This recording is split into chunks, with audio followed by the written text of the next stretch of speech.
I just want to share with you guys, first of all, right, like, thank you. It's so fun to have our community online. Like this is, I don't know, Matt and Sarah, how many of these have we done now? Six, I think, something like that. Yes, 5 or at 6 least, yeah. Of these. And, those of you that have been on it before, right, it's just really fun to spend 90 minutes on just a casual way to sort of deep dive into any question you have. So no question, is silly. And having Rajeshri join us is a benefit too. Like, she really adds to it, and we cover it like in such a beautiful way. It's not just surface stuff. So, really deep. You come away very inspired and, understanding a little bit more. So, share that with people, right? That we do it. And this year, we've got the other ones already scheduled out, right? So having more come is great. And if people can't come, they can email in their questions too, right? And so then it's on our YouTube channel, and you can listen to it later too. So thank you for being here. And yeah, I know we have a question that was written in. Is that right, Matt? We have one. Yeah, there are a couple of written in ones, Okay. but why don't we start with people who are here? Yeah, perfect. Yeah. Anybody have a question? So who would like to go first? Hi, I have a question. There you go. Hi, my name's Mary. I'm brand new. I'm dialing in from Australia, but you probably don't get an Aussie accent because I'm actually Scottish. Yes, I don't recognise it. Yes. Thanks so much for doing this. First of all, I just found out about this a couple of days ago, and I was like, "Wow, that's really exciting." It's a great forum, and really appreciate you guys taking the time to do it. So I did my teacher training in spring of 2019, so I didn't actually get to teach for very long before COVID hit quite hard and a lot of the studios were closed. So I only come back to teaching really in the last couple of months. One of my students who's been practicing for a long time has probably fairly poor flexibility and some lower back issues, but he's been practicing for over 10 years. Now, going into toe stand, his hands still don't touch the floor. Sort of bearing in mind that the advanced posture allows you to bend your knee going down, would you perhaps recommend that he tries to do that just so that he can actually get down to the floor, so his hands don't actually reach the floor? Yeah, absolutely. Yes. Absolutely. In fact, if you look at the Orange Book, so during COVID, we did a series on every single posture. We posted them onto BYSJ everywhere with excerpts from the Blue Book and the Orange Book, and pictures of various people doing the postures in various degrees. So absolutely, the knee not bending is an instruction that's specifically reserved for brand new beginners who might be over bending the knee in a sort of chaotic and uncontrolled manner and putting themselves at risk. It's not meant to be a how you do the posture instruction. So the posture is a knee strengthening posture as much as it is anything else. So yes, bending the knee, what you just want to avoid is just an uncontrolled descent on a knee that from a brand new beginner. That kind of chaotic collapsing is not a healthy way to practice the posture. But yes, for a lot of people, you have to bend the knee a little bit to be able to get the hands down, but also just to begin the movement of the body. So that it's some people you see hanging out on the straight, like people who are capable of bending the knee and capable of coming all the way down and hang down, just like stretching their hamstring. And that's not the purpose of the posture, even though some people like doing that. So have him just bend the knee, just slowly bend the knee in a controlled way and try and get the hands on the floor. And then when the hands are on the floor, he's got the stability to be able to safely bend the knee all the way. Great. Okay, thank you. Just following on from what you said there about, I think that I get a little bit confused sometimes because I have all the books, but they're different colors at different points in time. And they were different colors also in different countries. So I have orange, I have an orange one and I have a white one. So the orange one is more, his kind of stories, but the white one is more the pictures of the postures and things. So when you were talking about the orange one, is that maybe my white one? The Bikram? The orange one you can tell is like half the book is not pictures and is kind of text, and it covers a wide range of aspects of his story and the bigger story of yoga. The other book, which was originally a red book, and then there was a blue edition, the second edition. That's where that I'm getting one is more posture by posture by posture with hilarious commentary in between. Yeah, and of course the orange book was also republished with a blue and gold cover as well. Okay, so this is the one you're talking about. So I have this. This is the one he autographed actually for me. So and you know, so really, you know, in toe stand for any of you, like, to, you know, just encourage the students to come down. You know, it's you know, I was one of those students where on my first day I was a chaotic mess, and so the teacher at my first class said, just stand there in tree for right now. And so for a year and a half I stood there in tree because that's what the teacher told me to do. And then eventually after a year and a half I got really bored, and so I tried to do toe stand, and you know, it was a mess, but you know, it's still a work in progress. The studio that I've just gone back to teaching in, I found that nobody wants to try it, and I'm just like, wow, you know, what's going on here? You know, it's the beginning semester. What's the worst that can happen? You're going to fall out. So what? It's only, you know what I mean? It's not a carpet. You're not going to hurt yourself. The brand new beginners, like Matt said, not collapsing down on the knee super fast. Sure, but these guys. Welcome. Hi, Rajeshri. We're so happy you're here. We dived right in already, talking about toe stand. I just want to add to that. I'm going to hand it over to you, Rajeshri. I think Sarah, you had something to say about it. But, you know, it's funny that you say that, because out of all the postures in the beginning series, the one I think that, you know, sometimes we hesitate with, or we see the students hesitate with, is toe stand. I even remember my nephews, when they first took class with me, they were like, oh my God, toe stand. Like it's got everything, right? But it's in the beginning series. Right. And you're warmed up by that time too. Right. And having the bending the knee a little bit and going down, imagine his confidence level. Right. You know, and yeah, otherwise you're stuck. Like Matt said, you're standing there not doing it, because it's not, you know, there is no second set of tree pose. Right. It's built in the series to do toe stand. So I think it's great to encourage, right, to do it. So. You want to add to that, Rajeshri? If you want to, you know, say the question again exactly, because I think does it come from an injury from this gentleman, Mari?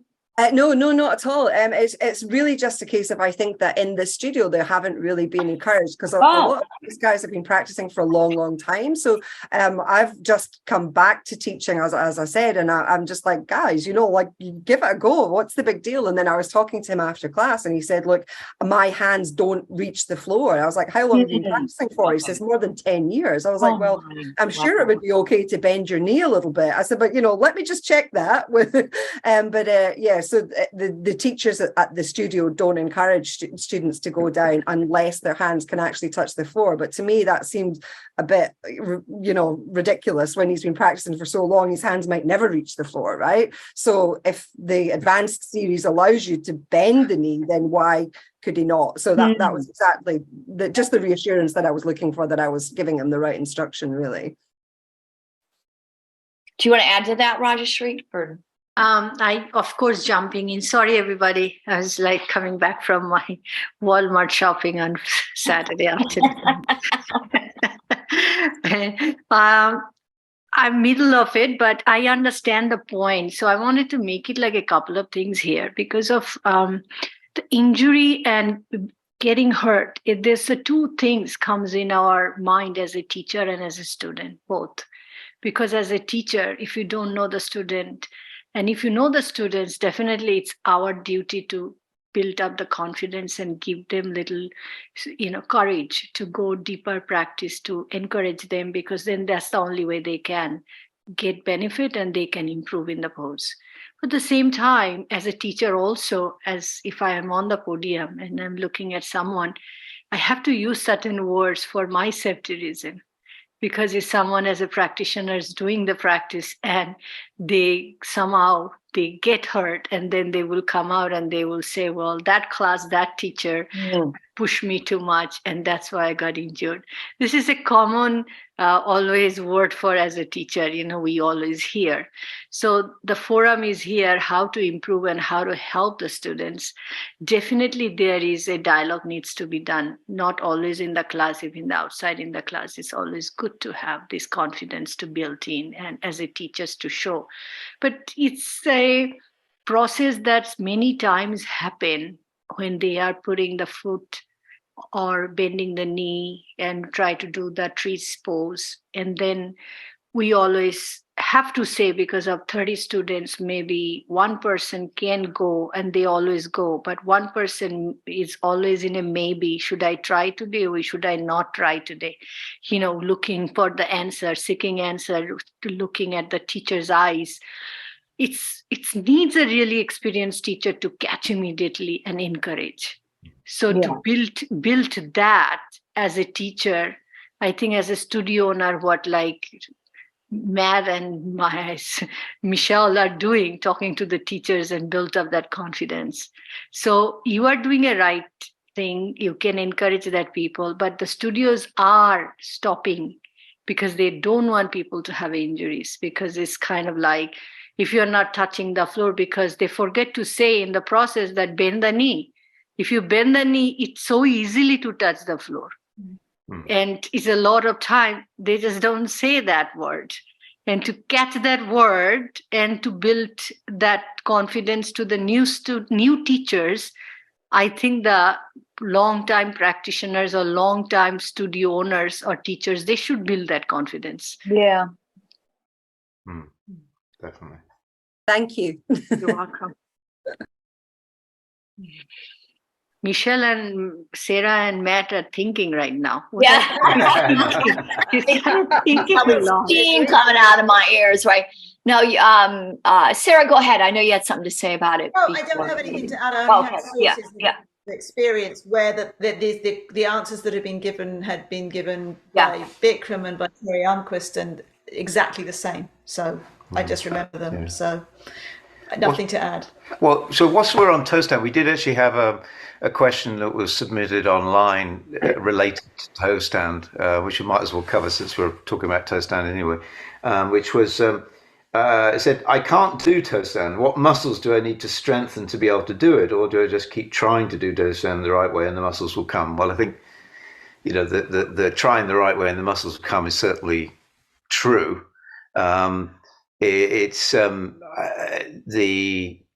What muscles do I need to use? I think breaking it down and listing the anatomical names of individual muscles is not a productive way to address it. I think the question is, what are you doing? What are the actions that you're taking when you do toe stand? Because those are the actions that you need to work on. And so part of toe stand is very much about stretching up out of the waist. It's about lengthening the torso. It's about the natural traction. Like imagine I'm pulling your hair up towards the ceiling. So that part of developing that strength in your torso will naturally give you a more elevated, a more lifted toe stand, even ignoring any other part of the posture. It becomes apparent from the more I practice it, the more this becomes something I completely understand in the cells, that each posture leads to the other. So all the skills that you need with that toe stand, you're developing until you get to that point. So not that easy for me to stretch up, hips in the right place. But nevertheless, I know that it's got better and better because all of those postures before, I've developed these skills and the understanding and the mind-body connection before I get there. Yes. It takes quite a long time, I think. Well, mind-body connection is a very important thing every time in the yoga class. Most of the time, if people feels that posture is easy for me, I don't need to even really feel the pose, how I'm doing it, how am I feeling it. A lot of time, you are putting your body into a little bit of out of control mode because of you don't know, because I feel a couple of postures for myself. There is a psoas, is muscles, and the quadriceps femoris, hips. It's it's kind of a response with my action. Action means I'm talking about how I slept, what I did in prior day, how my mental stress was, because a lot of time it's really affect on the nervous system. And I experience myself, some days my tree is so good, and someday when I try to lift my foot up on my thighs and I start feeling a ouchy noise on my hips or my knee, even my ankle. Someday ankle is not even a right position that I can, bend. And that, how would you feel it? It's not the feelings from the stiffness or the pain would experience. No, before even if you have, when you start making that movement, see, if each yoga poses has 3 things: movement, stillness, relaxations. This is the movement when you're doing it. And that time, mind-body connection is so important. Yeah. Then when you're stillness, at ease is very important, to bring at ease position, relax, very normal, try to be deeper, inhale, exhale. And when you relax, then also a different way at ease relaxation is important, that you are not making any muscles or joints, putting a pressure or making muscles squeeze or contracting, because you are totally relaxing. See, to experience that is need a lot of my mind-body connection. And that's where we build the confidence. That's where we build the courage and inspiration, and feeling good feels. Because if I was worst, I will feel good. And if I'm feeling good, I'll feel relaxed. So this, go ahead. I just want to add to that, because by the time, I think the sequential order and the fact that this is like a system, by the time you get to toe stand, hopefully you have, a better mind-body connection. Because going back to the other point, I've seen it too, where people will prematurely bend their knee and all their pressure is on their knee, right? But I think one of the key components to address this question and what you're saying, Rajashri, is the first thing you do, and we say this a lot by the time you get to toe stand, is to come down from the lower spine, right? So really engaging your stomach muscles and to start from there, right? Coming down from your lower spine, right? And then hands on the floor in front of you. But I agree with you. I love those 3 components, right? Because by the time hopefully you're getting to toe stand, you have your breath, you have some ease, right? You've got the movement, you're listening to the instruction, right? Rather than just whipping out toe stand, right? Like it's the system is already kind of in you for the first, probably 45, 50 minutes. But with my experience, long time practicing and off the mat, on the mat, like sometimes my practice happen off the mat, on the mat. So I see myself, sometimes it's so hard to even balance. Yeah. Someday it's so hard to balance. And I question myself, what was wrong today? And I start looking into my breathing, and I see my breathing is not, like a nicely symmetry, like symmetrically I'm not using. And when I'm trying to do that, if I'm putting stress on my breathing, and then you'll see it will be all over body. It's going to be core, it's going to be in your chest, your, everywhere. It's going to create some kind of a shaking. And then you realize yourself that what you need to do. And you said, maybe my body is in threshold of some stress.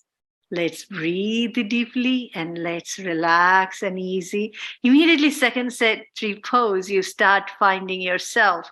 You're on together. You're like, you are squeezing your glutes, you're stretching your spine, your torso is all up, your nice abdomen is nicely. It's just like constantly these on and off the observations of yourself. Because it's always, we try to do things like perfect way, but there is no perfection. No. Yes. Yeah. Absolutely. That's why I think it's important to try this one, because we're asking you to keep your eyes in one spot. Don't move or blink your eyes. I mean, it's a big posture. It's a big meditative posture to try to not say, to encourage, the students to try, because of all the components that you're saying, Rajashri, Matt, and Sarah, right? Like all of us know, there's a lot involved in toe stand. It's worth it. Yes. Very much. Yeah. Very much. Yeah. Good question. Yeah, on that note, hi, Raj. Hi. Good to see you.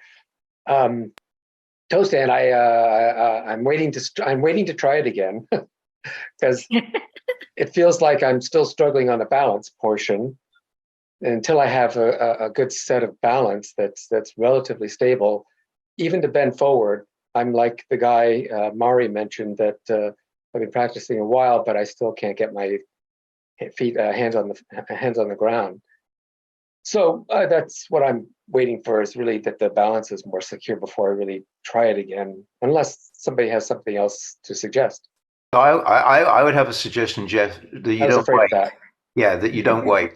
That you okay. See that the development of balance is not something that comes by waiting; it's something that comes by doing. Well, I'm doing. So, for instance, myself, my balance can vary quite a bit from one day to the next, and even at different times within the class. There are days when I can be rock solid, standing head knee, kicking out, just unshakable, and other days where I pick up my foot and I keep falling over every time I try and pick up my foot. And the same in toe stand. So, so sometimes when I'm coming down and I'm a little unstable, I'm like, okay, I'm going to bend my knee and get my hands on the floor as quickly as I can, so that so I might even fall a little bit into my hands just because my balance is kind of messy, and then I have to piece it together once I'm down in toe stand, trying to stretch up out of the waist, trying to bring everything back in together to balance. And, it's messy, but I think, sometimes you just have to play with the posture. You have to make a mess and clean it back up again. I think to wait until the circumstances are right for you to be successful in the posture is to wait until the end of your life. I was going to say that's life, right? Yeah. Well, it's the only one I do. We all want the circumstances to be perfect in our lives, right? Well, at least doable. It feels like when I have tried it that I'm so unstable that if I go collapsing to the floor, something's going to break. That's not good. You don't collapse. But you could bend the knee a little bit as you come down, just a little bit, so you can get your hands, but slowly and come down. Yeah. So I'll wait for one of you two's classes and I'll try it. And I'm Rajeshri to add to it, but I also it's a key moment for you, Jeff, because your hesitation, there's something there you're stuck on, and it could be even just an emotional pattern or some kind of pattern, right? That you're using the physical body to move through, right? So, you know what I mean? Definitely. I mean, all of us have that, we're playing that record, and then we have that point where the needle kind of just keeps going. We're not moving forward, right? And, the yoga can reveal those, right? And your practice, what's that hesitation about? And, what if you did just take a small little risk, right? And move into some unknown territory? It could be doing something psychologically for you that, a breakthrough. It is a lot more psychologically. Yeah. That's all I'm saying, because, like I'm giving you a little story here. I was traveling and I was using my phone to be do not disturb, and I was keep adding people whose phone call I will take even when it is not do not disturb. Whole night. It didn't help me anything. It didn't help. Because I was still adding people, do not disturb, but these people, one people, 2 people, 4 people, 5 people. Then at the end, I see 4 or 5 days gone by, still I'm keep adding people. They don't even call, and neither I sleep and what is happening to me. So I decided to do not disturb, not adding any people if they call. Anybody. Right, exactly. And I slept. So it is something like that in our mind. We have to stop judging and just do it. Because I'm telling you myself, someday I stand in the tree pose and I'm talking, I'm doing on my Zoom class, I'm doing great.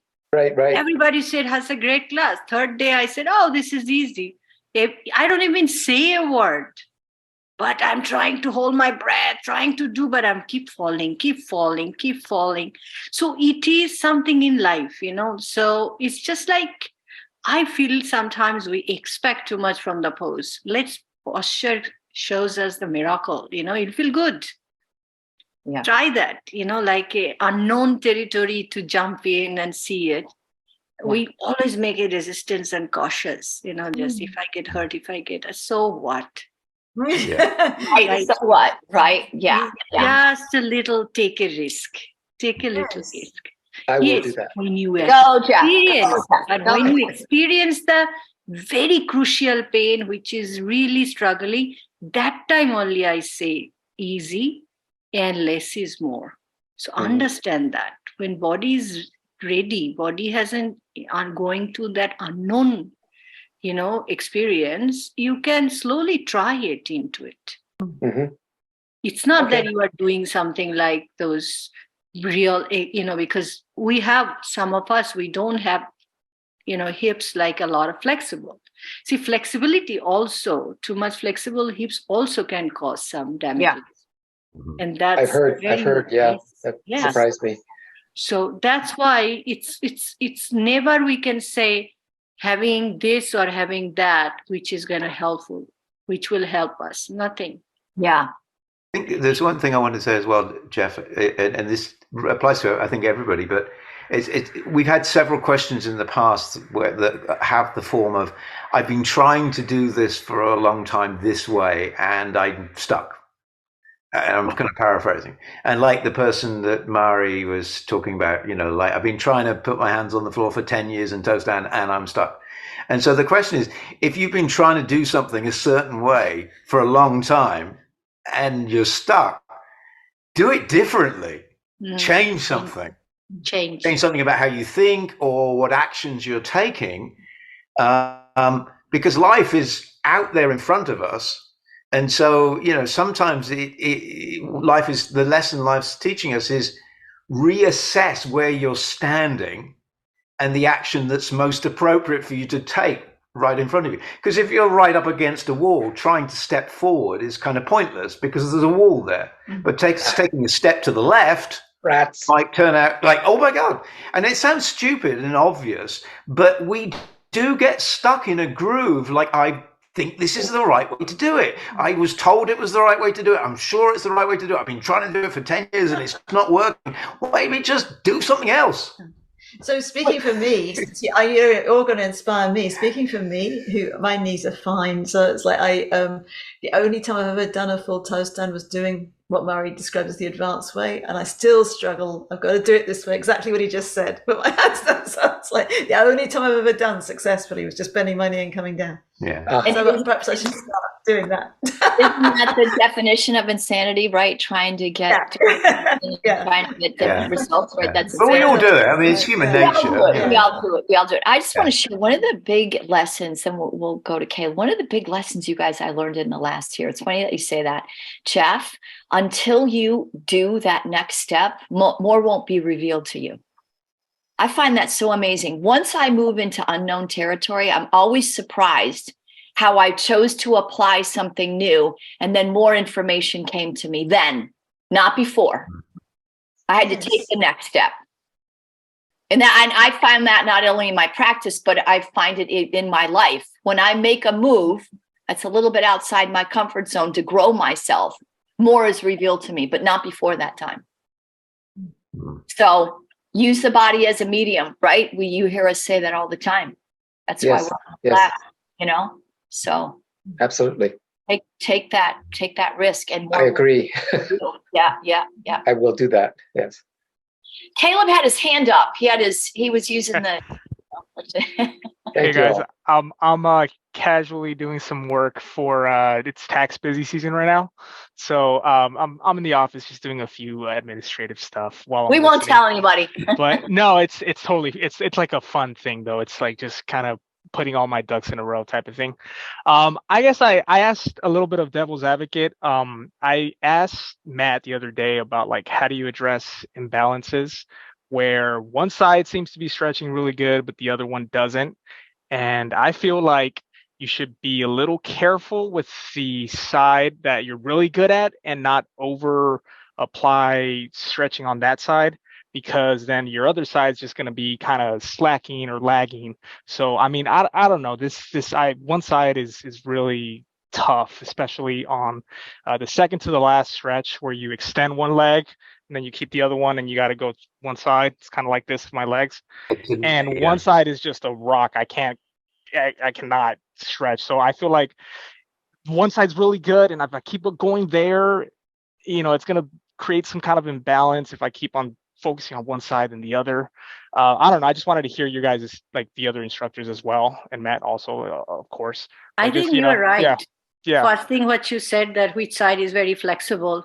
Yeah. You need to be careful. That is, I always agree on that, work on that. We don't, because we like to show that side better. So we try to use that. But the other side we really need to work on. Yes, definitely that is true. Now, I did not understood the analogy of the last pose of the right and left is the hips. We always go through that. And we talked about the putting the foot position, hips, and how to we bring the weights on. And that's whoever the teacher will be in the class. And maybe Matt can address that because he's your teacher. So he sees you more. So he can clear that more as a perspective of how and where your balance is going. But the first one, I agree with you. Okay.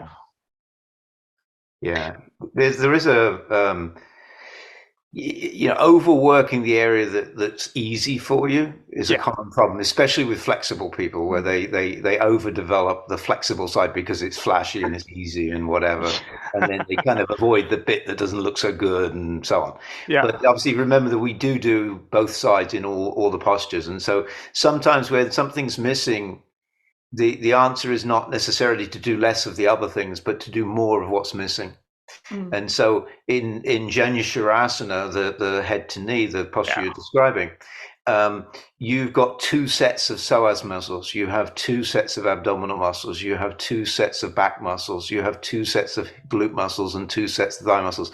So that's a deliberately asymmetric posture where we get to work on each side distinctly.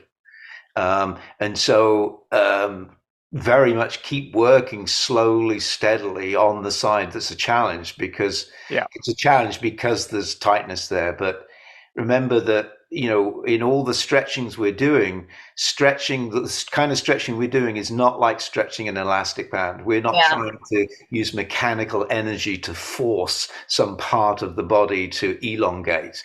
Even though we use the word stretching is a muscular extension of the body that involves a simultaneous contraction of certain muscles that triggers a relaxation of other muscles. And so your leg in that posture is a very powerful tool. The straight leg is a very powerful tool, that the more you can be kicking that heel away from you and flexing the foot, the more that you can be trying to straighten that leg, trying to lock that knee, the more the rest of the parts of the body that are involved in that process will engage or relax as appropriate to help you stretch out the psoas. It's a really awesome posture for the psoas and for a whole bunch of the lower back areas on that side of the body. And it's very normal to be stiff.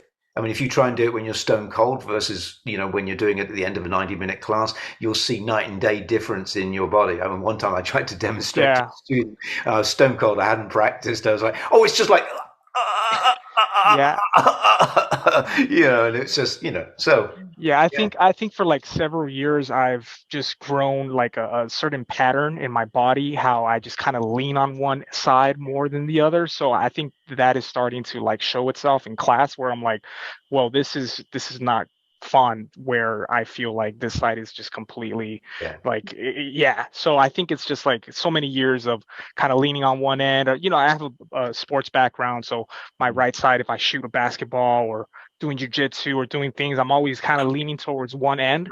So my left side seems to be just like, showing itself in class, and it will fix itself. I just want to butt in here for a minute. I just want to caution you, Caleb. Don't overthink it. And by the way, congratulations on recognizing that we have sides that one is stronger than the other. Congratulations on recognizing that you have imbalances in your body. I mean, we all do, right? And that's what the yoga is creating. So I'm going to be a devil's advocate here, because I think, right, that's one of the teacher's responsibility. If you're overdoing it, we'll tell you. Okay. If you're underdoing it or doing something wrong or compensate for it, doing it the right way, the teacher should tell you. Okay. So just do the instructions the right way, and just know you're brand new. I love it. Yeah. It's amazing, your awareness. I've always said that yoga is a truth teller. It is. Will bring to the surface what is going on, and that's okay. That's the point, right? And then just keep doing the asanas in the 90 minutes the way that it's telling you, and you're going to have balance, not just body but mind. Yeah. The whole thing. So it's a holistic practice. That's why it's a healing modality. So I don't mean to be so. I mean, I just want you to just be careful. Okay, just do it. And we're responsible. That's why we're on the podium. We have a bird's eye view. We can see 48 people, and we'll know. We'll walk. Oh yeah. Right? Yeah. So Caleb, this comes up a little bit with conversation, particularly people who have a sports background, where they ask a question like, which muscle should I be using? Should I be using this muscle or that muscle to do such and such? Yeah. And so, it seems like all you do when you teach is you give these simple instructions like chest up. But the point is that when I say chest up, your entire body gets involved in that action. And every last little bit of the body that's supposed to be involved gets involved. And bit by bit, the body naturally realigns itself. And so it's very good to not see anything that you're having, like your imbalances, as a problem at all. Just see them as observations. You simply noticed it in the journey through this territory, and you just keep working on it. And it's almost like the brilliance of this yoga is in the simplicity of the instruction, because obviously the muscles in your body are not the purpose of the yoga. They're tools. They're part of the actions we take, but the real journey is in your mind, your observation, your balance, the fluctuations of your state, and all of that. And just trust that as you engage in these postures, they're already designed in a manner that will take you in a direction of balanced health. Got it. Thank you, guys. Yeah, I think it's just like mindfulness. I think another you guys said, just like be mindful. Like, all right, once it's this side, my weak side, just try to like not push a little bit harder, but I guess just focus a little better, I guess, or in a sense, or just like be aware that this is my tight side and attack it a little bit. I guess, I don't know. Or just trust the process and just keep coming. Or just trust the process. All right, I got you. I thought I heard you say something in the beginning, and I apologize if I misheard it, but I wouldn't do anything to intentionally restrict the side which has more ability currently. Just do both sides the right way, the best of your ability. Yeah, it's like if you have a dumbbell and your right side is stronger, but your left side, so 30 pounds here and 15 pounds here. Like I don't know if I want to do that. That would create an imbalance. Exactly. Yeah. Until the weak side gets to 30 pounds, and this one's, and then it's 30-30 rather than 30-15. Yeah. That was my only thing, but I will both sides. So if you can do it, then is it going to be something different to learn, just to observe, to both sides, but equally interesting, and both you just do the same, the right technique, and you'll start to, as everyone said, you'll start to get that. Got it. Rajeshri, you wanted to add? I just wanted to add, because it's really funny. In our mind always try to be in the class, and in the process we try to always judge ourselves, like it's, when we're talking about mindfulness, instead of enjoying being positive in mindfulness, we're trying to find where we can be better, and it's kind of mind goes to the other zone of negative, trying to find what we cannot do it instead of what we can do it. So at the end, the result in the class, this finding that happiness, that joy, peace goes away, finding that way of. So I think the mindset for class for the yoga has to change. And we are the very pure form of physical, and that's where people think and people believe, but we are the pure form of very much mental and spiritual. And it takes a long time, we just have to dig into the ocean of that, and to get that out of it, And so that's way the first thing they say is like no expectation. There were no expectation means really no expectations. So that mind is free from judgment. Yeah. Yeah. Beautiful. Yeah. Good one, Caleb. We'll see you tomorrow. We'll see you tomorrow in class. Oh, most definitely. Most definitely. Well, I wanted to say this, Joel. And Caleb, I've been practicing, 8-9 months now, every day. Yeah. And what you're struggling with sounds a little bit like what I've struggled with. And in the Western, because I've been athletic and active 20, 30, 40 years, right? And so coming to Bikram, coming to this practice with a Western model of athletic and physical progress, realizing after months of doing it every day that I have to sort of let that go. Yeah.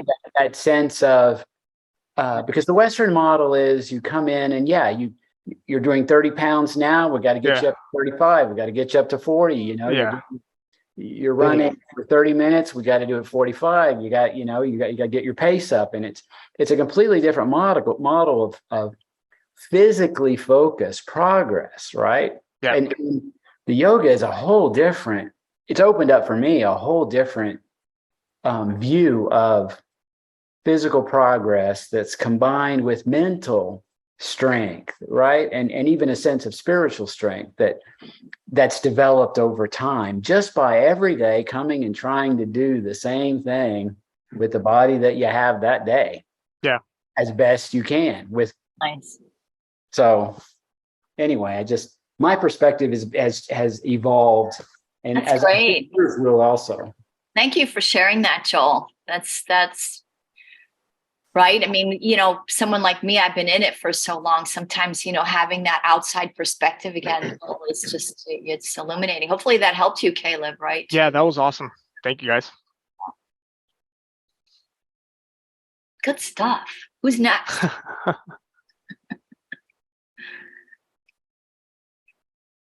Anybody else? Olga, and then Priya maybe after, because it looked like go ahead, Olga. Okay. Hi. I have a new student. He's maybe in his mid-60s. He's a pretty tall man. He's got really bad knees. He used to do the Ironman competitions and so forth. And one day, he really loves the practice. He notices he's been progressing in it. But one day he didn't show up to class. And one of his other friends who's been coming said, Lucas wasn't here because he's nervous about his triangle because he's been practicing on his mat for triangle.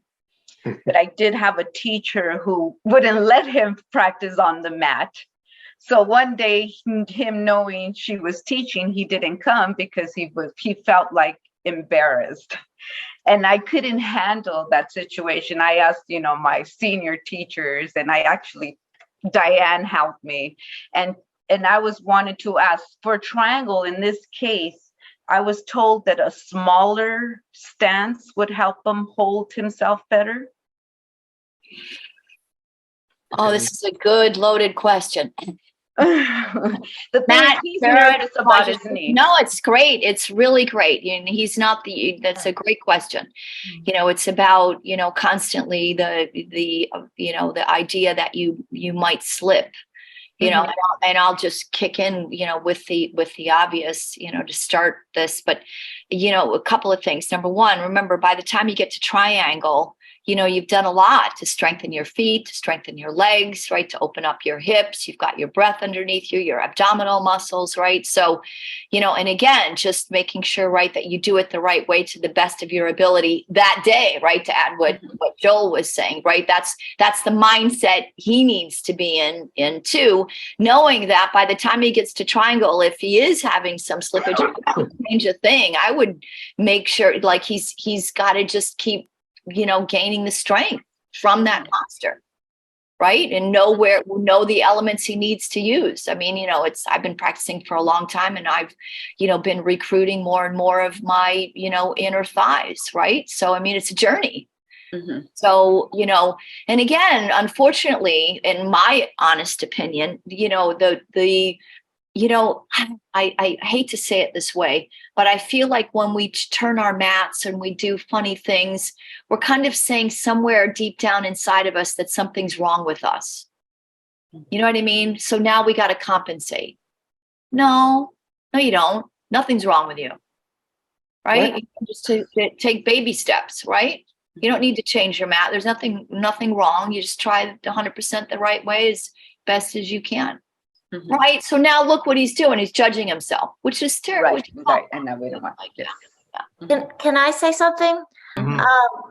So I'm a former professional ballet dancer. I teach ballet. I'm a certified yoga instructor, although I'm not teaching right now. I do this practice every day. And when I got back to BYSJ after, being in Atlanta for a while, every single day before I start practice, I tell myself, forget everything I think I know about Bikram yoga. Just forget it and just do exactly what Matt or Sarah or Michelle, whatever they're saying.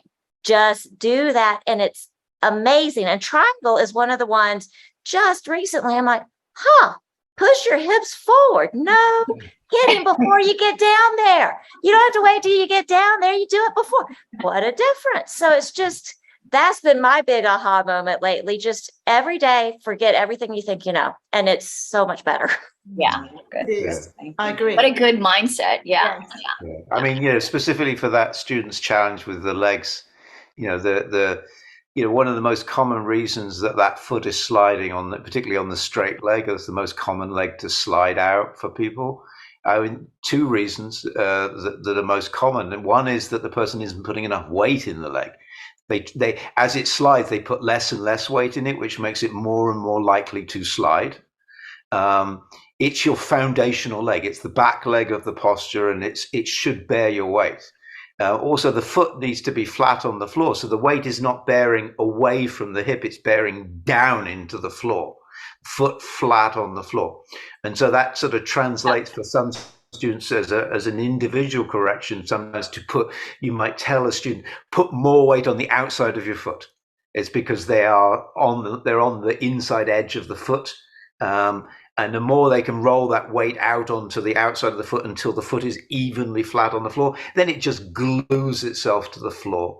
I joked with a set of students recently. I said, Bikram yoga, we're training people for the zombie apocalypse. So in the zombie apocalypse and they come charging through the front door, you're going to put your hands against the wall, you're going to stretch your leg behind you, and you're going to brace it on the floor, and you're going to hold the door shut.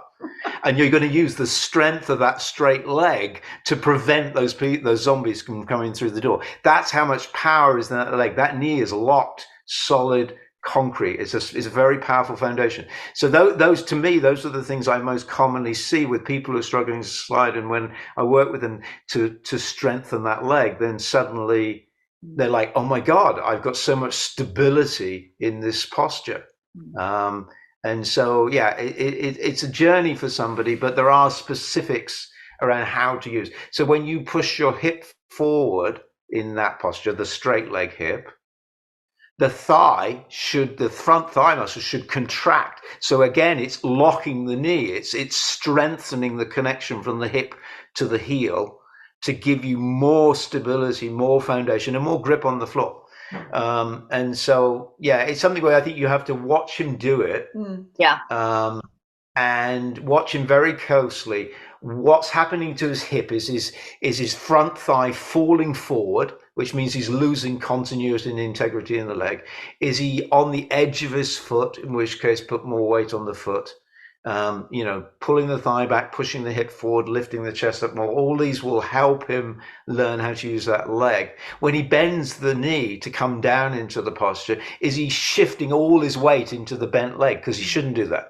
Again, the weight should stay in the straight leg. So all those things you can watch to see what he's doing. But more importantly than any of these sort of technicals would be if you can get him through the process of maybe talking about some of these technicals to get back into the mindset of, I am just doing triangle. It's not a performance. It's not a test. It doesn't matter if I slide. I'm simply trying to do this posture. And if I can just be with that, then I, for myself, will start to discover these details without a teacher having to necessarily tell me anything at all beyond the basic instructions we give you, which cover the basis of everything.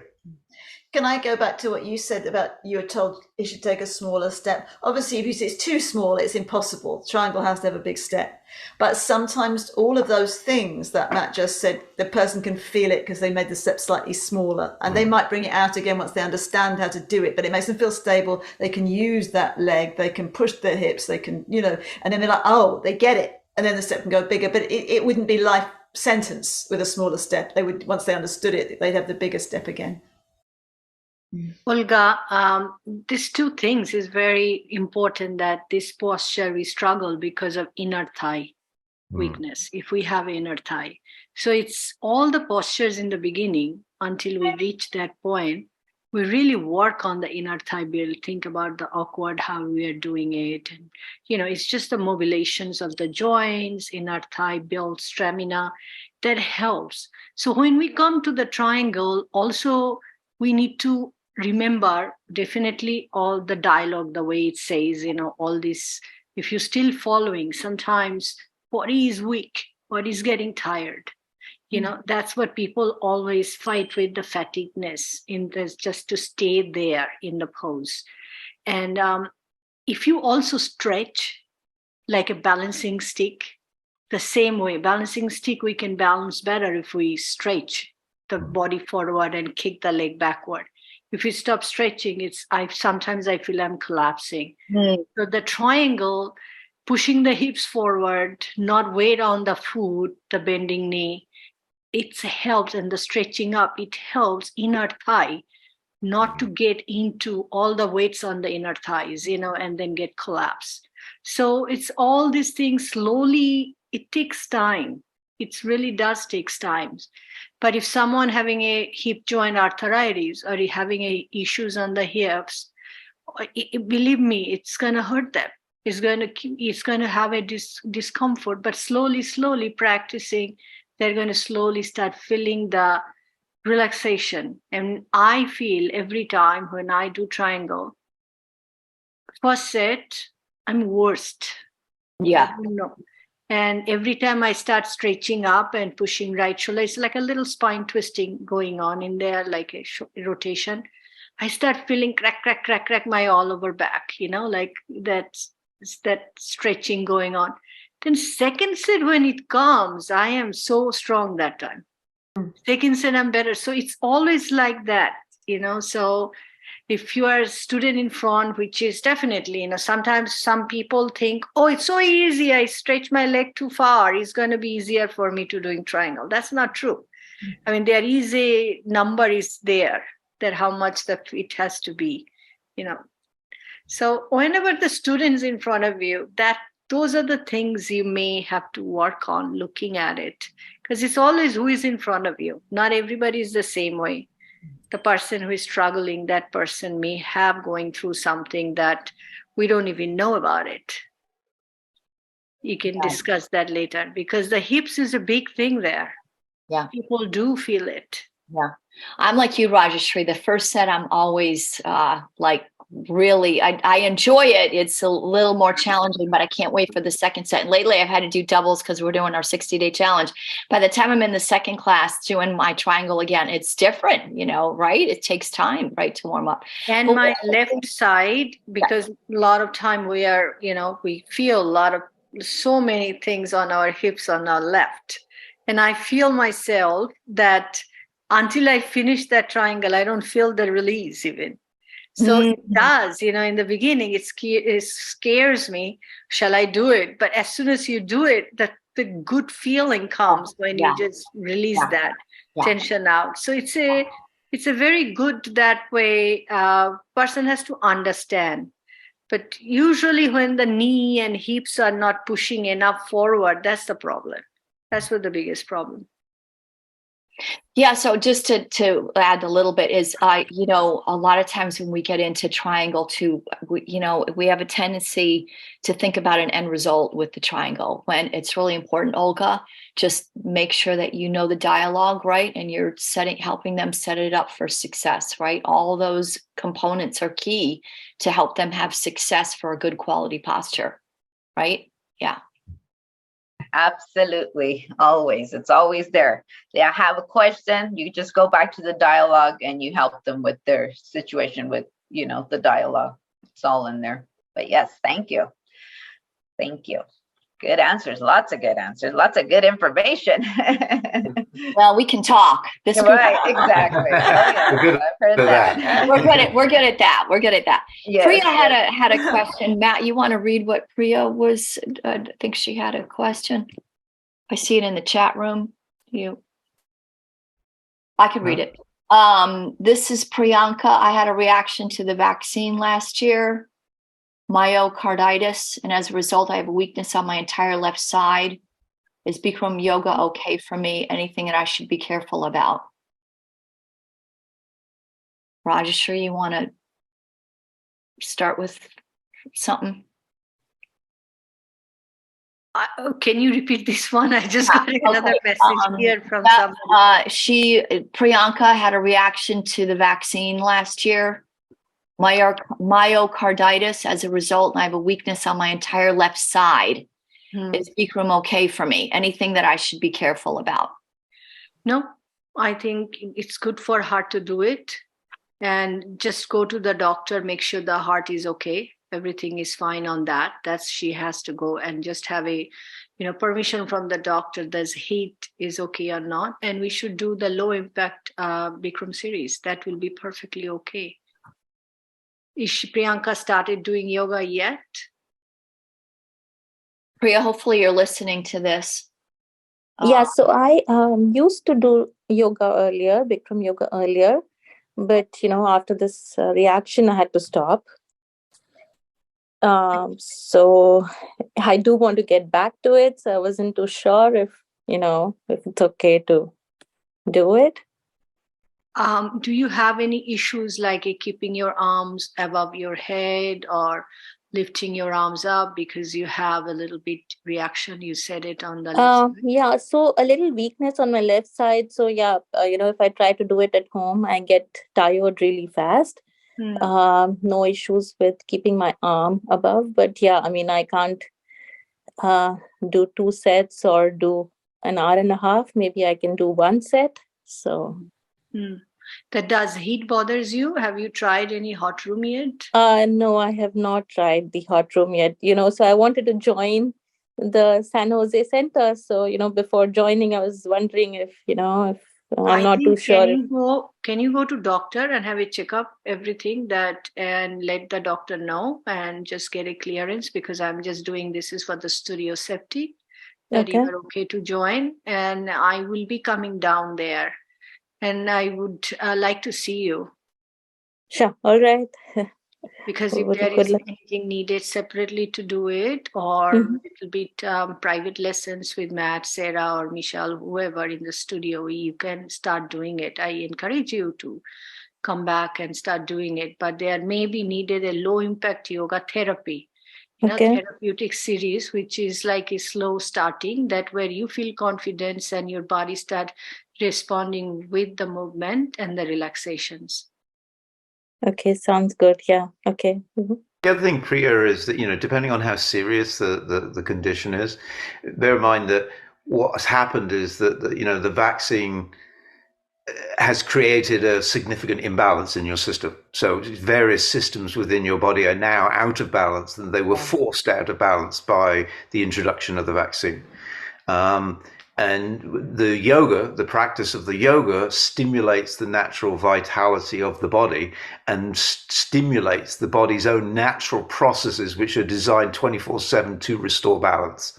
Yeah. And so as long as you approach it with medical clearance and appropriate level of engagement, which means you have to try a little bit more than you really want to, but not so much that you're kind of throwing yourself out of balance even further.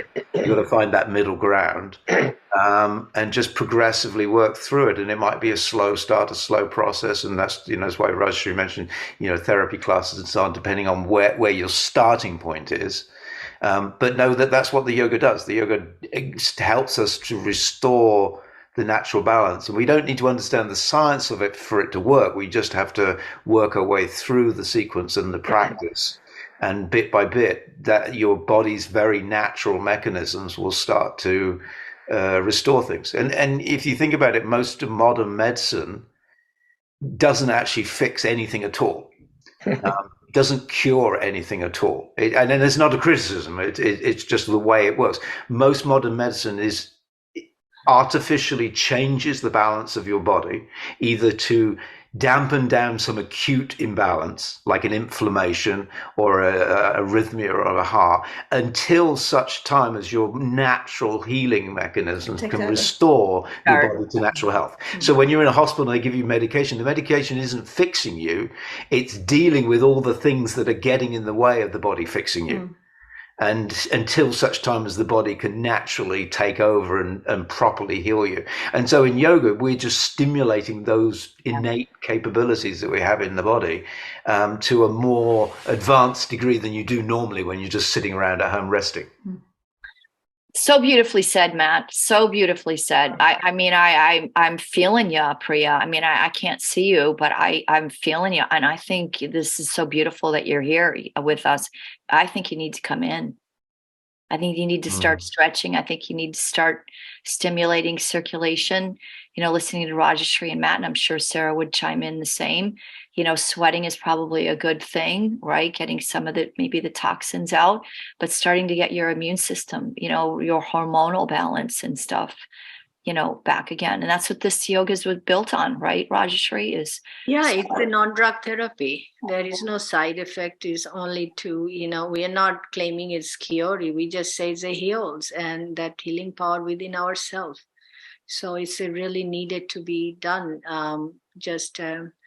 Understanding, building up heart, especially that resistance that I am like this, after this, I cannot go back. That's why I said, get a doctor's just for your safety. I'm just saying that for studio and work on it. And if we are, we want to see where is she at? I think many people have reactions like that, I heard, but, people are moving on with their life some way. So I will encourage you, Priya, come back and we'll see where you are at before even I come. I think I'm coming very soon. Hey, Priya. Oh, I'm sorry, Rajshri. I had a problem. I have rheumatoid arthritis. I've been practicing Bikram for nearly 20 years, and I had rheumatoid arthritis for a long time. And I had to have a second hip replacement, and they made the leg too long. And the surgeon really wasn't helpful, and I couldn't find somebody to help me. And I struggled with my return to Bikram because my body was different. And we weren't in studios, so I was doing it online, and I was struggling, and the pain was worse. But I just kept doing it and doing it and doing it. And I kept trying and trying and trying. And with this studio, it's pure dialogue and everyday practice. I'm finally seeing a change. My body is so much different than it used to be. And I'm still struggling. But by staying with it and not giving up, I failed, and then I came back, and then I failed, and I came back, and it's working again. So, nice. So I feel what you're going through. Oh. Well, Christy, thank you for sharing that. Okay, thank you so much, everyone. So I have tried the chiropractor. I've tried physical therapy. I've tried neuromuscular therapy, but I went to everybody because I'm a physician too. I went to Rochester RIT to work with a neurophysiologist. I went to PT. I have a rheumatologist. I was doing everything. And like I said, at one point I just was failing and failing and failing, and the pain was awful. And I'd never had that experience in Bikram where I was in pain when I would do class, because I started doing the Bikram in, I think, like 2004 or something. And I thought, okay, this will work. This will work. I'll get my body back. I'll get my body back. And it was so hard. I remember one day I just laid down and I literally gave up. I was crying. I was in so much pain because it was online. Nobody, you're on in a studio, so it was harder. But I came back and it's working again. That's awesome. Yeah, you got to give it a chance, Priya, and build the endurance back again, the stamina back again. I know I know one of our studio owner actually had gone through a terrible problem with this, and believe me, and she came back and she's running studio and she's teaching. And you just have to take it easy, and you just have to believe in yourself that you can get back, because that's the only way. Sounds like you're very young, a long life to live here, and happy life, healthy life. So just don't sit home, please. Yeah. We will support and help you. And if there is a doctor who you go, they may say, don't go. That's why I ask you to see me, because many times that happen. And they feel like is a lot of strain on yourself. And so I will do it certain way that you will go back to the class sooner enough you can think. So please. Yeah, you guys, on that note, Priya, maybe you write this down, because Rajashri is going to be visiting us on March 4th, and she's scheduled to teach the 8 a.m. class. So I don't know if Priya, if you're a member at BYSJ yet. I have been thinking about it, and that's the reason I joined the call today, so that I wanted to discuss this before I join. So yeah, I can see you after even class. So it'd be nice, even if you don't do anything, just sit there. I will really appreciate that. Try and just be there, try and be there. And then I can meet you after class. I can actually meet you. All right. Sounds good. Anybody I need to send an email to? Yeah. You know what, Priya, why don't you put in the little chat your email address? Okay. And I will email you how to get started. Sounds good. Thank you so much. Yeah. Fabulous. And Nori has a hand up. Perfect. Nori. Thank you. And thank you. Can you hear me okay? Yes. Very well. Thanks for this this dialogue. I found this on Facebook, and that's why I'm here. I'm in Southern California. Probably practiced 2 years ago during the pandemic, when my local studio was doing an online practice like everyone else, and they stopped. And I think I still have an aversion to go into a studio. So all the motivation that you were giving, Priya, I'm kind of here for motivation to get back into it.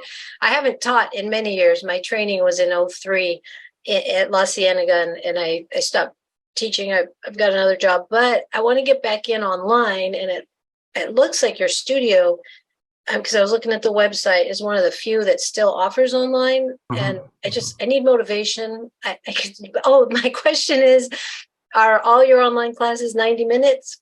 Yes, everything we do. 100% of our classes are 90 minutes. Okay. You have some motivating students here. Christy and Angie and Joel are online students every day. Yeah. So they would be people you're practicing with. Yeah. Fabulous. Okay. Because like I said, I'm south. If I'm ever up north, I'll go. But my local studio is too far away, and I like practicing at home. So yes, do come join. And 100% of our classes are live streamed. So any class time that you see on the schedule has an online live stream version of it.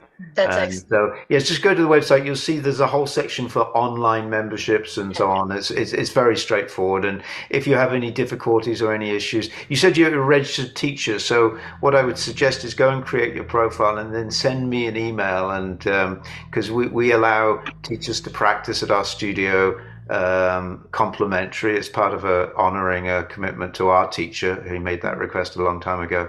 So if you send me a mail, my email address is matt, M-A-T-T, at bikramyogasanjose.com, and I can get you set up. But you're very, very welcome.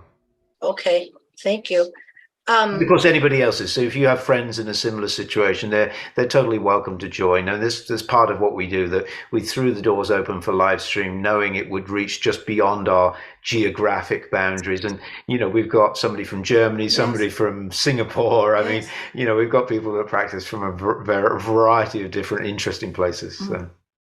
Last question, and thank you. Will, is the class that Michelle said Rajeshri's teaching on the 4th be live streamed? Yes.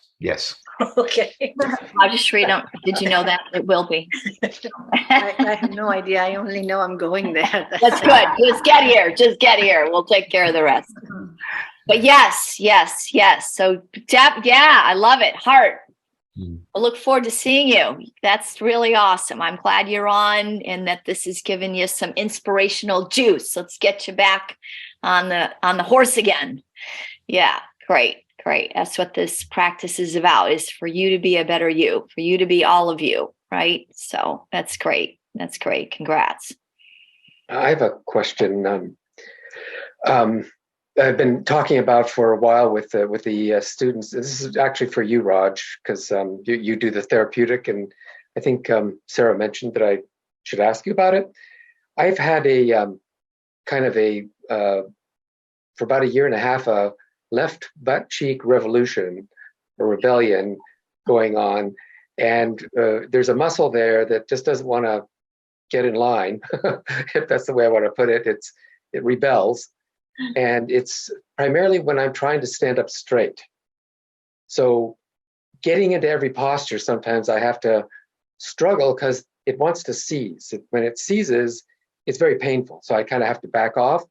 I can't really force myself through it, but I've found ways to kind of arch a little bit and come up, different ways to get up straight. And once I'm straight and I can lean back, it releases. It's done, and I can proceed until it acts up again. And it's rather strong when it does, but it is becoming a little bit less.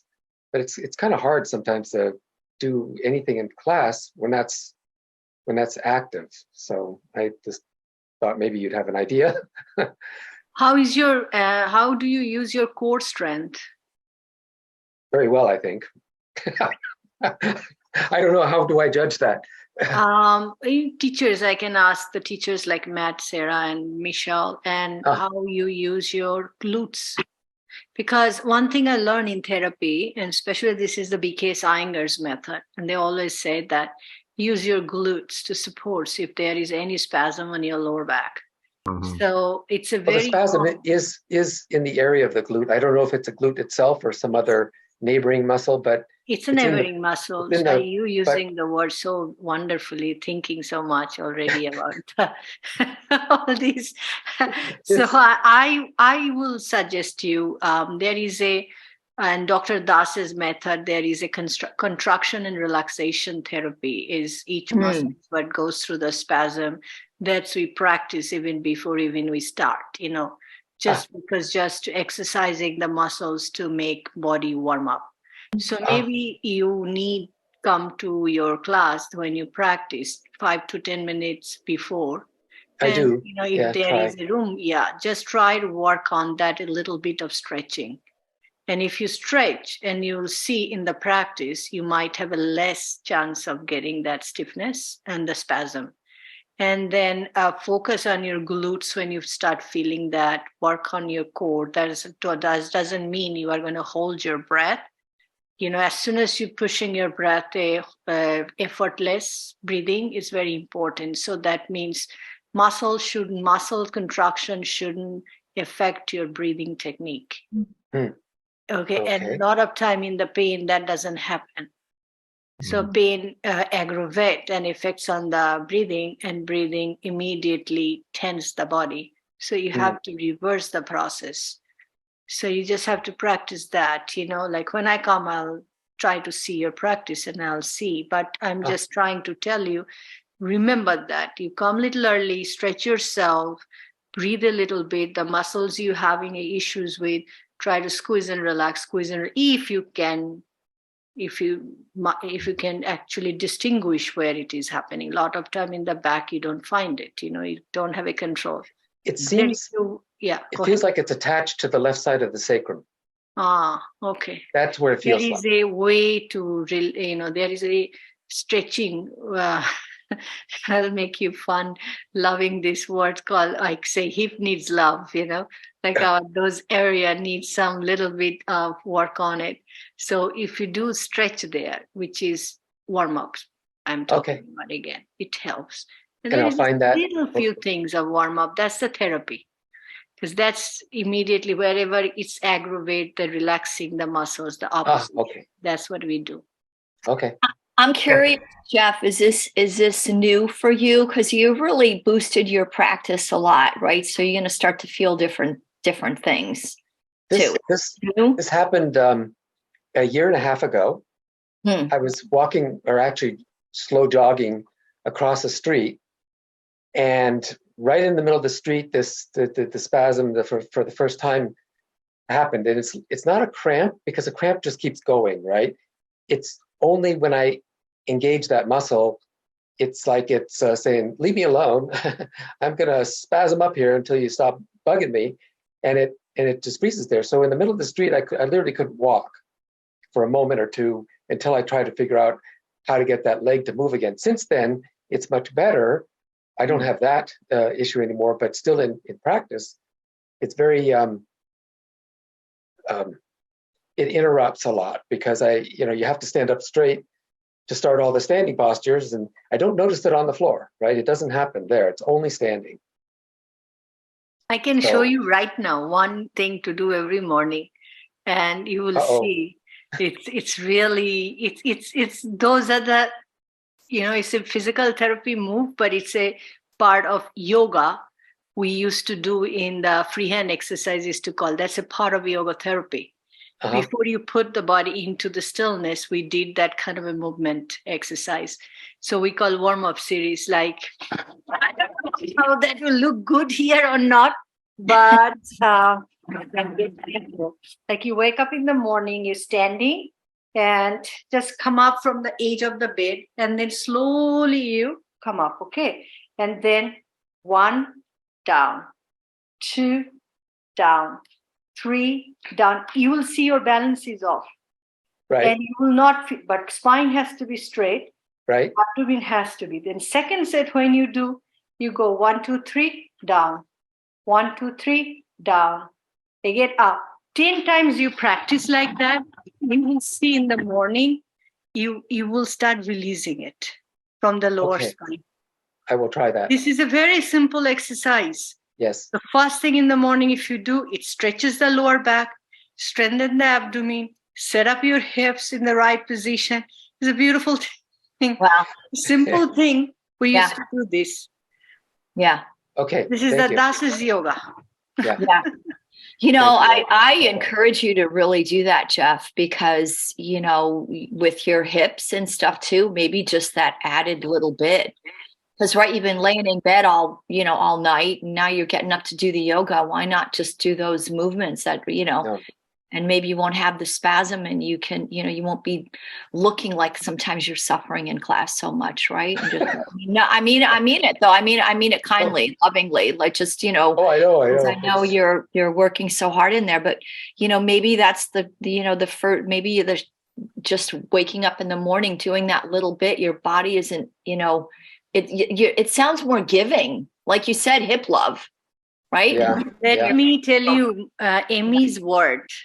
Today she's not with us anymore, but I have that recording. She said, what you could do in 20s, don't expect to do it in 40s. You could do it in 40s. Don't expect to feel that experience, that kind of feelings in your 70s. So we can't think what we used to feel and do in 20s, and that's a life. It's not struggle. It's not suffering. That's a life. Right. So it's those things comes up because we have done our body, many things we have done it with our body. As long as we can have free range of motions and we are healthy, we are brain working, we can think straight, and so many earlier age I have seen, because traveling from India, coming back, and I see so many people are suffering of memory loss nowadays. so early. Really? And it's so sad to see that. Yes. What we have, we are not appreciating. It's just we need to keep ourselves work on yoga. Because that's only can bring us that balance together. And it's really a precious gift we have. Yeah. If we can practice every day. Yes. And I can hear Emmy say, right? She would tell you one of the key things that she said was you got to move. That's all she said. Move. Yeah. You move, drink water. Yes, move and drink water. That's it. Yeah. Move and drink water. Less. Eat less food. Don't overstuff your food. Yeah. That's one thing. Last thing she told me, she said, remember your teacher used to say, don't eat to live life, eat to live to eat, those words. Yes. Like you eat because as a nutrition. So those are the things we left it with, because a lot of time we just don't know what we eat even wrong. Yeah. And that's create a toxicity in the body. Right. And stiffness. Yes. Yes. Right. Yeah. You guys, it's 3:25, and I know I saw thank you. Angie and Joel. Angie, you had your hand up, I think, at one point. Yes, do you want to? So I was just going to say one thing. It's sort of a question and also a request, and this goes back to those of us who practice from home. Often in Savasana, you all have so many enriching things to say, but your voice goes so quiet. And so we're on the mat and we're straining to listen to what Matt is saying. So just so you all know, you may not know that you. No, thank you. That we can't hear you, and we're going. And after the end, I'm turning to Angie. I'm like, did you hear what Matt said? Did you hear what Tim said? Yeah. Did you get all of that? No, I just got half of it. Yeah, and sometimes we can piece it together. But sometimes is it happen more often with me because I've got that feedback, or is it just across the board? It's pretty consistent across the board. Okay. And I understand it, that reverence you need to have in Savasana. So of course the voice needs to bring the mic in closer. Yeah. Yeah, we can something like that. Yeah. That would be awesome. No, I got the same feedback the other day from somebody, similar situation online. Yeah. Thank you for sharing that with us. That's important. Matt and Sarah, we need to share that with the teachers. Yes. Thank you. Yeah. Yeah. Just let's just say very quickly, Jeff, you and I can talk more about this offline, but there are other techniques to learning how to lock the knee properly is an activity that goes all the way deep into your hip muscles. Mm-hmm. And one way to think about it is that they should engage from the innermost to the outermost in that order. And if they learn to engage in the outermost to the innermost order, it can create dysfunction in that area of the body. And so it's something that Iyengar taught, BKS and taught a lot of stuff about how to lock the knee from originating from deep in that hip structure. And so something you and I, is way too detailed for this conversation, but we could talk about it offline. Gladly. Yes. Well, 2 minutes. I mean, if anyone has a question, we can still. I actually have a question for Rajashri about the exercise that you gave. Jeff, you said just hold it up, the leg, then put it down. Then the second set, 3 seconds. Do you keep increasing the duration, or does it stay at 3 seconds, 3 counts? You can do duration, but it doesn't need to be. It doesn't mean anything. Yeah. Then we can do Dandamana Janasirasana, but we don't do that in the morning. That time is hard. But this is more about creating the movement, making the hips to relax and loose, keeping. Yeah. Waking up the muscles. We did actually have we had a question online, which I think we can probably just real quick. From Anna. Thank you. Yeah, let's do that. Shay. And she said, I'd like to know why we have slightly pigeon toes when we do standing separate leg scratching pose. Yeah, she typed it. Scratching pose.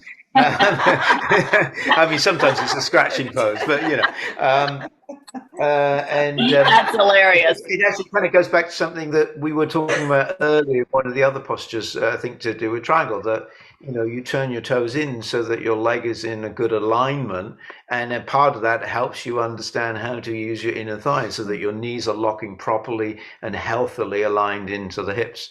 A lot of people in that posture, when they open their legs wide, they tend to turn their toes right out, their feet right out, and that means their hips are popping out, and that's not a stable position for the body to be in at all. And so we say slightly pigeon-toed, but basically straight. Yeah, Rajeshri. Yeah. Agree. Matt's explanation is right. Yes. Yeah. I think one of the things that happens sometimes is when we hear the word pigeon-toed, we're doing way too much in. Yeah. And that's not it either, right? It's just straight. Yeah. Well, awesome, you guys. This was such a great turnout. I hope it was of value to all of you. It will be recorded and on our YouTube channel. And Michael does such a great job at taking the questions and kind of giving you a timer when that question was asked. That helps. Listen to that section. I know it really does. It really does help. And we'll just continue to have them. Yeah. And Mari, welcome to our Q&As. Yes, Mari, welcome. And Rajeshri, thank you, everybody. We'll see you March 4th. Yes, see you. Thank you, Michelle. Thank you, Sarah. Thank you, Matt. Yes, you're welcome. Love you guys. Take care. Bye-bye.